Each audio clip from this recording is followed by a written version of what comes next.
So, yes, where do we start? 1 plus, I was just wondering whether we could do it any other way than this, but anyway, what you're expected to do here is split it into two separate binomial expansions. mhm. So how does that separate into two?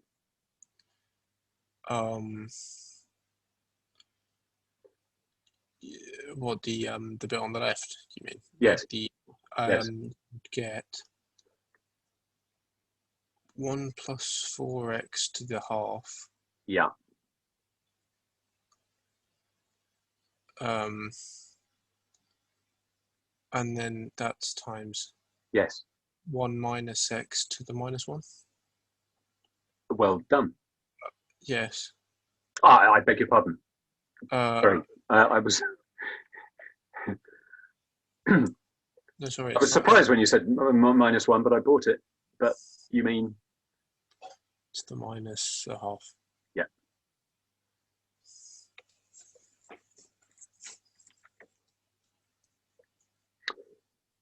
I mean, it's up to you whether you want to try and keep both going in one chain of equalities, but it looks a bit messy. Let's do them one by one. So taking this one first. Okay. How will it expand?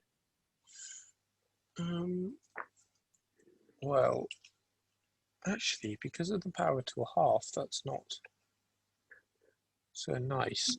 Well, that's right. It means we can't use the formula, which is a version of Pascal's triangle, but the other one, which is based on it. Where's the formula book? Here.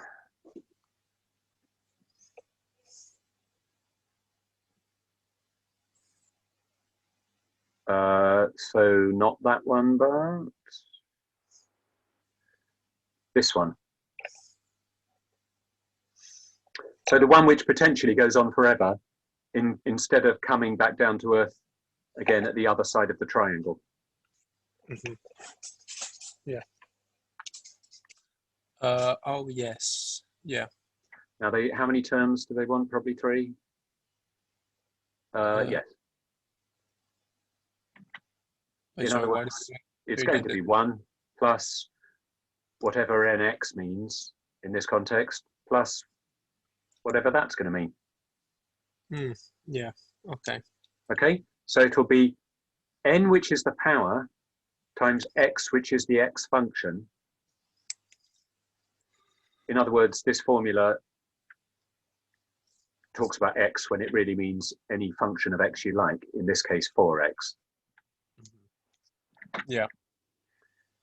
Might have been easier if they'd used a different letter, but Yeah, well, there we go. And then the third term will be that power times 1 less than the power over 2. Yeah.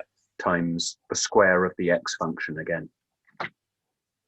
So that's going to be 1 plus 2x. No, oh, sorry, yes. What was I thinking?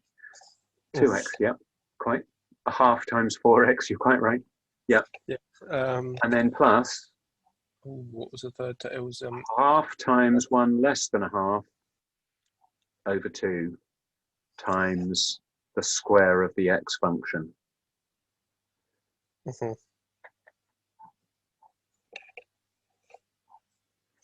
Times. So if we simplify, we've got 1 plus 2x plus how much? 1 plus 2x, and then that's minus a half on the minus a. Yeah. So minus an eighth. Yes. So it is going to be minus an eighth of what? An eighth of 4x squared. 4 minus. Oh, it would be a half. Minus a half x squared. I'm not getting that. I'm getting an eighth of how many x squared altogether? 16x. Yeah. And an eighth of 16 is? An eighth of 16 is 2. That'll be how many x squared then? Uh-huh. And then the other one? Wait, sorry, what was that? The other half of the problem. Yeah, oh, right, okay, I thought you meant another term. No, okay. Yeah, we've done all that right. The same thing, so it'll be that times 1 plus minus x times minus half, so half x. Yeah, yeah. Plus yeah. So it's minus a half times 1 less than that, which is minus 3 over 2. all over 2. Yep. Times Times a square of what function? minus x. Yeah.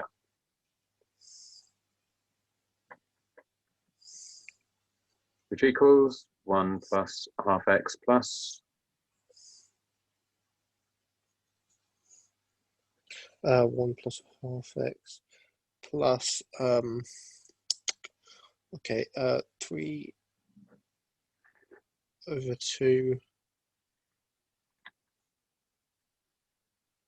No, sorry, 3/4 divided by 2, so 3/8. yeah of X squared. yeah.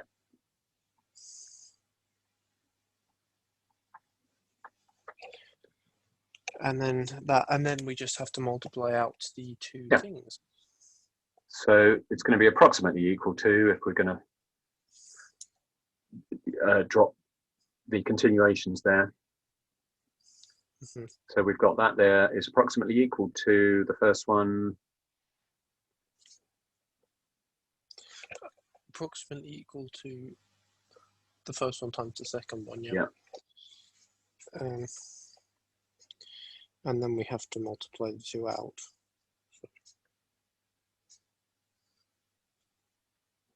Yeah.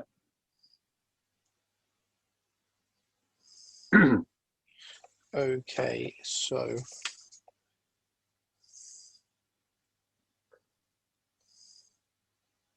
yeah, what do we get? well, I'm just going to think about. So we'll do each of these times each of these in turn. Yeah. So first of all, each of these by the first one of these. So we just get all of this second lot because they're all times by 1. Mm-hmm. Stop me if I'm stating the obvious. No, but it might be a while since you expanded. Well, 3 it and has 3. been a while, but in the end, it works out if you just write it out ultimately. Well, quite. Yes. Well, yeah. Yeah. You tell me what you're writing then. After that, how does it go?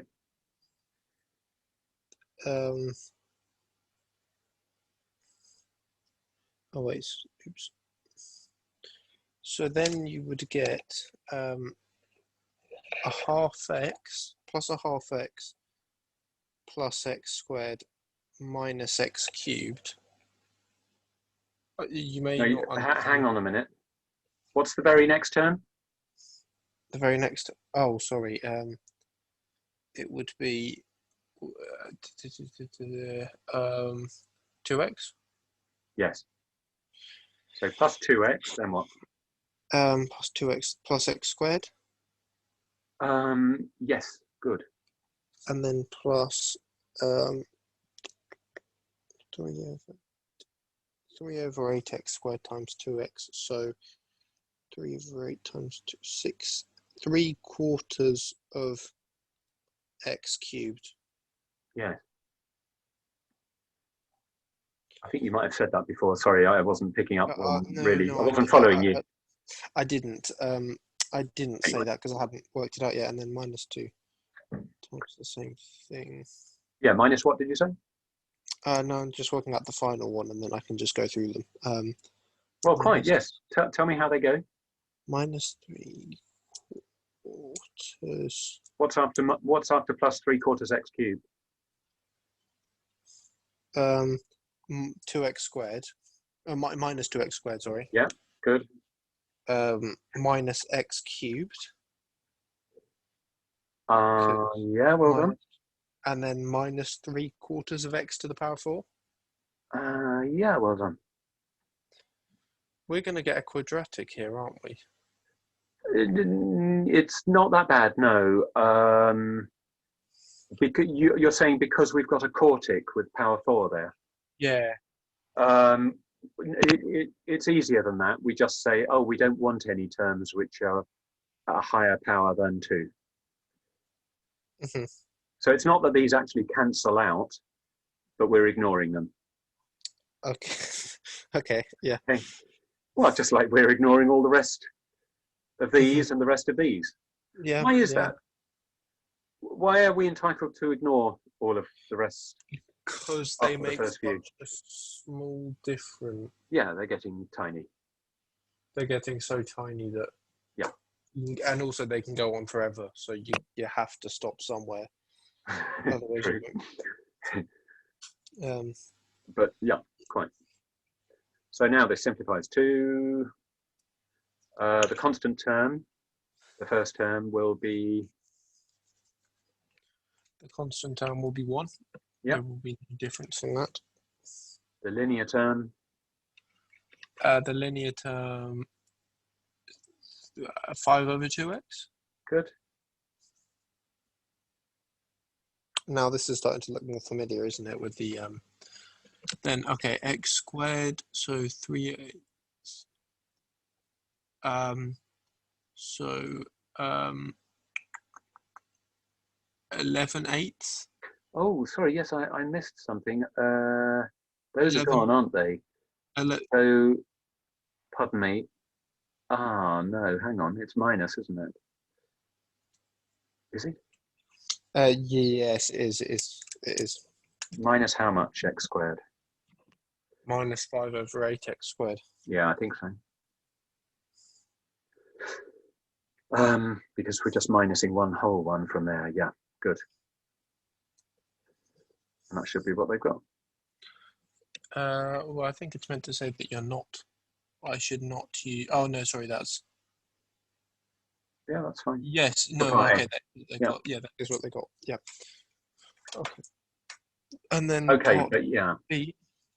What's this why about? should they not use x equals a half? I'm going to assume. Should we put x equals to a half in and see what happens?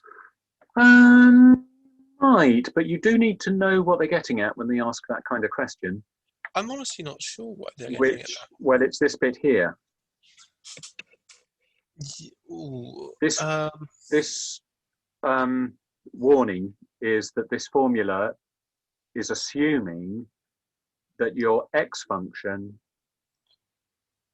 or the modulus, the absolute value of your x function, is less than 1.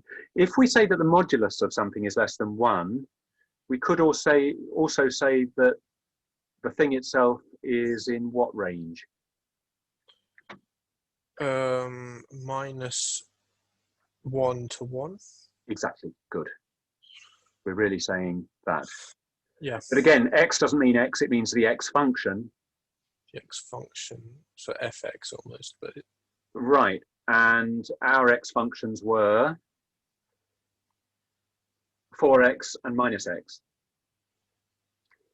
4x and minus x. Yeah. And if we put x equals a half in for minus x. Minus a half. I mean, if x is half, then minus x, the x function for this one will be minus a half. Now, is that in the right range? Should be, yeah. Yeah, so that's fine. But it's not for or what was the other 4x, because 4x divided by Yeah. a half is Well, 2x. Oh no, what's the half? a half x. We're starting here. I heard you say that. Yes. It's not going to work for 4x because. Um, Oh, hang on a minute. if x is a half, then you get Hey, what am I doing? 2, don't you? Doing If x is a half, you get 2.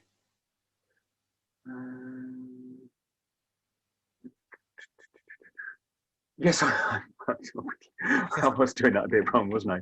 4x in that case, if we're putting an x value of a half, 4x is going to be 2, which is what you were alerting me to, which is not so good. Yeah. I mean, it's not true, is it? Yeah. So that's our reason, basically, for part B. Yeah. But now they're saying go ahead and substitute x equals 1/11 into there to obtain an approximation. Why? I don't know why they haven't put an approximately equal sign this time. I can't work that out. Maybe it'll occur to us. It could always be an error. I mean, it's only pedantry. It could I always don't be think an it's an error. error. It's an actual paper, but right. Anyway, things do happen though. In fairness, like even with the really, yeah. So, how shall we obtain an approximation to root 6 by this method? How should we approximate to obtain an approximation to root 6? What does that mean?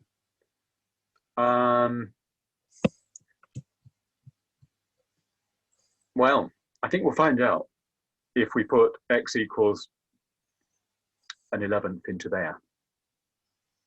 What do we get precisely? What do we get precisely?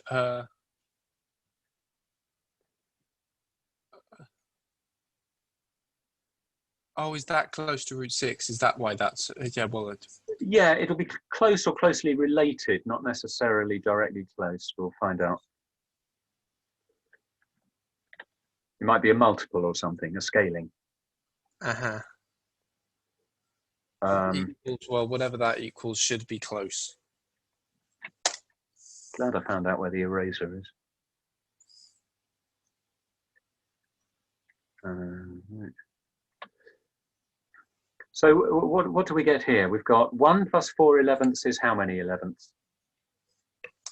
1 plus 4/11 is 15/11. Oh yeah. Not 7/11 as I was thinking. Over minus 10. Minus 10, good. So minus 110/11. But that's oh gosh, what's happening here? Yes, okay, what is happening here? Let's simplify this. Simplify it. Oh, sorry. Yeah, while I was busy with my eraser, I should have been more concerned with mental typos. Let's start again. So 1 plus 4/11, which is 15/11, over 1 minus 1/11.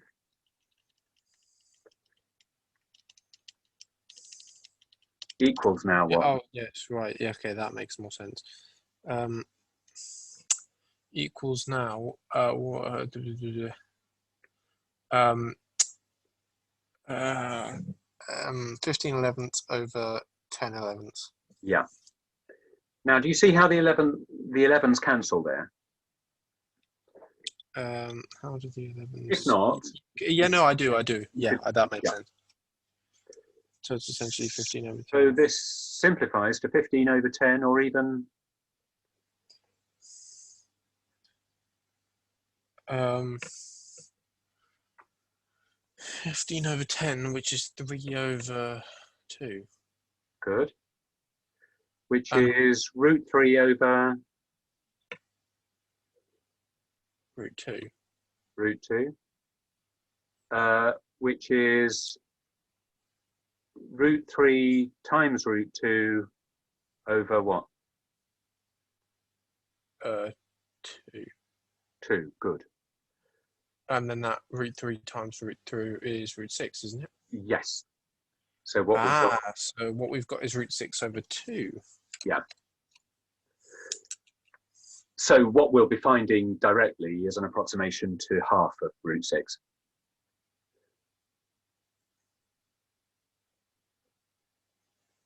Yes, yeah. So all we need to do is double it afterwards. Mm-hmm. And how are we going to find the approximation to half root 6? How are we going to find it? We are going to put 11. Put 1/11 as x in the 1 plus 5 over 2x. Yeah. Substitute it in. So what do we get?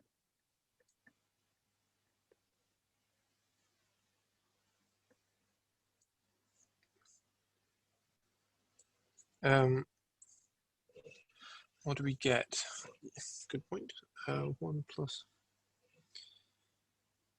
That's why there's more marks to that question, because you have to work out that it's not close to root 6, it's close to root 6 over 2.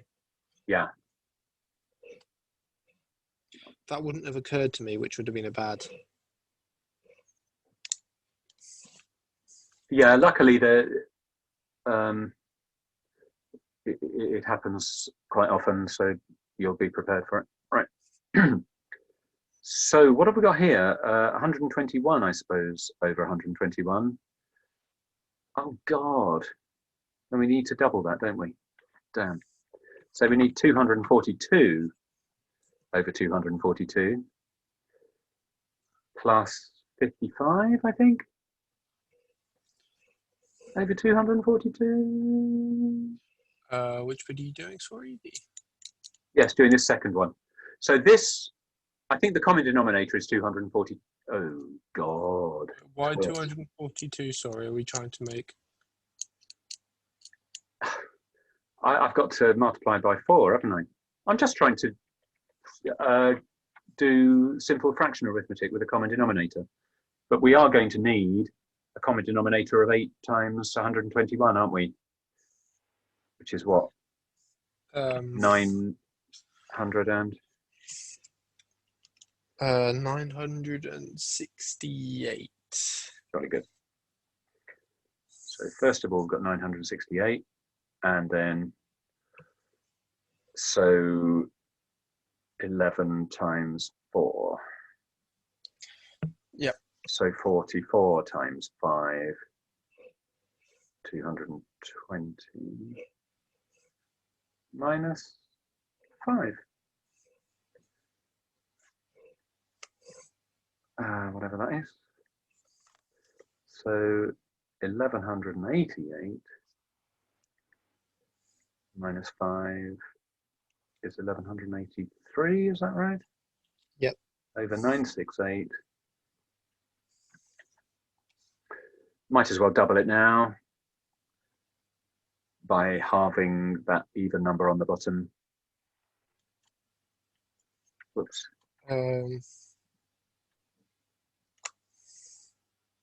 And since 968 was all 2s and 11s, 480.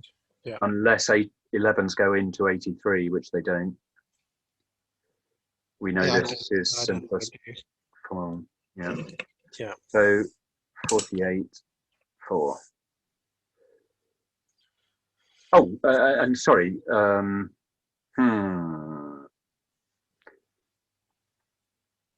So this is our answer. Perhaps we give it as a decimal. Up to you. You be the judge. Oh no! Give your answer as a fraction in its simplest form. Okay. Yeah, that's so fine. so that's it. The double version.